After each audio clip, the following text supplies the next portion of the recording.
নমস্কার বন্ধুরা, eternal truth YouTube চ্যানেলে আপনাদের সকলকে স্বাগত। কমেন্টে লিখুন জয় মা কালী, শেয়ার করুন প্রিয়জনের সাথে।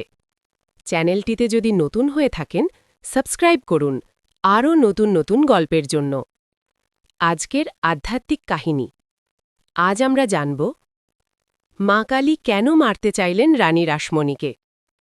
বাংলার আকাশে গঙ্গার তীরে দাঁড়িয়ে আছে এক মহাপবিত্র তীর্থক্ষেত্র, দক্ষিণেশ্বর কালী মন্দির। এই মন্দিরের প্রতিষ্ঠাতা ছিলেন এক অসাধারণ নারী, রানী রাসমণি। আর যাঁর উদ্দেশ্যে এই মন্দির নির্মিত, তিনি স্বয়ং আদ্যাশক্তি মা কালী। কিন্তু একদিন এমন এক অলৌকিক ঘটনা ঘটল, যা শুনলে শিউরে উঠতে হয়। কেন মা কালী যেন ক্রোধে ফুঁসে উঠে রানী রাসমণিকে মৃত্যুর দ্বারপ্রান্তে ঠেলে দিতে চাইলেন? আজ সেই রহস্যময় আধ্যাত্মিক কাহিনী।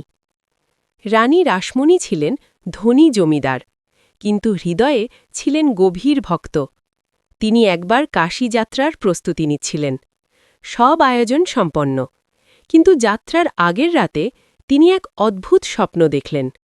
স্বপ্নে এক অপূর্ব দীপ্তিময়ী রূপে মা কালী বললেন, রাসমণি, কাশী যেতে হবে না, গঙ্গার তীরে আমার জন্য একটি মন্দির নির্মাণ করো, সেখানেই আমি পূজা গ্রহণ করব। ঘুম ভেঙে রানী স্তম্ভিত। তিনি বুঝলেন এ সাধারণ স্বপ্ন নয়, দেবী আদেশ দিয়েছেন। গঙ্গার তীরে জমি কেনা হল, শুরু হল বিশাল মন্দির নির্মাণ। বহু বাধা এল। সমাজের উচ্চ বর্ণের বিরোধিতা, ব্রাহ্মণদের অস্বীকৃতি, অর্থনৈতিক চাপ, রাজনৈতিক ষড়যন্ত্র। কারণ রানী রাসমণি ছিলেন তথাকথিত নিম্নবর্ণের নারী।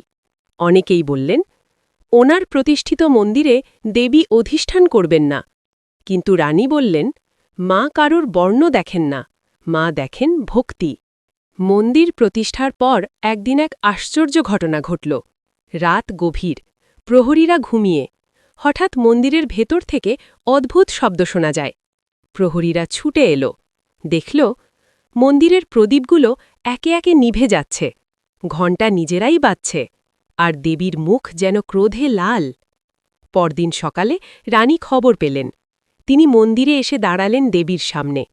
তখন তার মনে অদ্ভুত ভয়, মা কি আমার উপর রুষ্ট? সেই রাতে রানী আবার স্বপ্ন দেখলেন। স্বপ্নে মা কালী রুদ্ররূপে প্রকাশ পেলেন।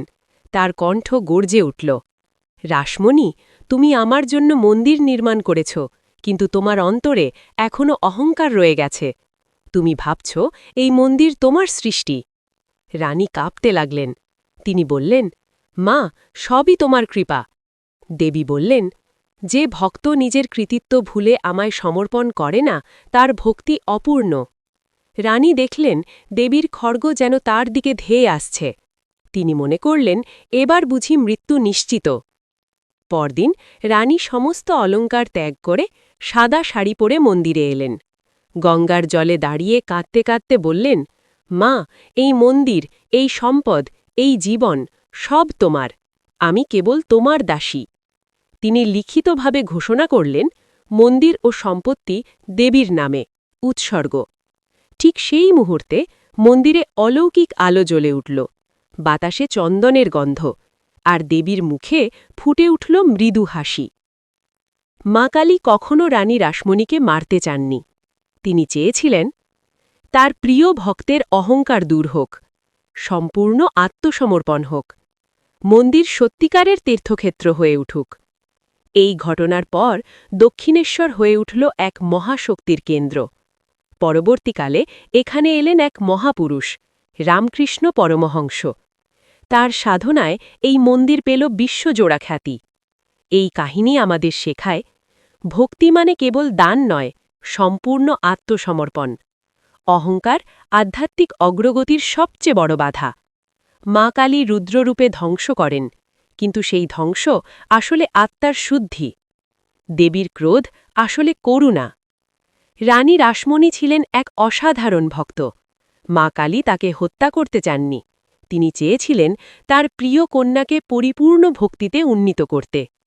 আজও গঙ্গার তীরে দাঁড়িয়ে দক্ষিণেশ্বরের বাতাসে যেন শোনা যায় সেই আহ্বান, অহংকার ত্যাগ করো, আমায় সম্পূর্ণ সমর্পণ করো। যদি কখনো মনে হয় জীবনে ঝড় উঠেছে, বুঝবে মা তোমাকে ভাঙছেন না, গড়ছেন। জয় মা কালী। এই ছিল আজকের আধ্যাত্মিক কাহিনী। আপনাদের এই গল্পটা যদি ভালো লেগে থাকে, লাইক, কমেন্ট, শেয়ার, সাবস্ক্রাইব অবশ্যই করবেন। পুরো গল্পটা শোনার জন্য ধন্যবাদ।